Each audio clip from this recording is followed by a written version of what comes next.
Mana yang lebih baik, nak keluarkan 100 gram ni sekeping ataupun nak keluarkan 10 gram ni sebanyak 10 keping, yang mana jumlah terkumpulnya ialah 100 gram. Untuk tuan-puan yang nak tahu jawapannya, boleh tengok video ni sampai habis dan save untuk rujukan akan datang. Benda pertama yang kita akan tengok semestinya lah dari sudut keuntungan. Bila mana kita nak dapatkan emas fizikal, benda pertama yang kita perlu bayar ialah charge premium, atau bahasa mudahnya kos upah atau kos pembuatan emas. Untuk fizikalkan item 100 gram, charge premiumnya sebanyak RM70 untuk satu keping.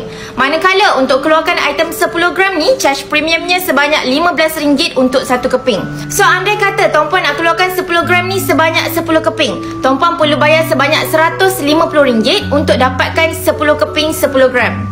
So, dari sudut keuntungan, kalau kita comparekan 100 gram dan juga 10 gram, semestinya 100 gram lebih memberikan keuntungan. Video ni ada fokus pada perbezaan keuntungan sahaja. Sebenarnya ada satu lagi perkara penting yang kita kena tengok sebelum kita dapatkan dua item ni.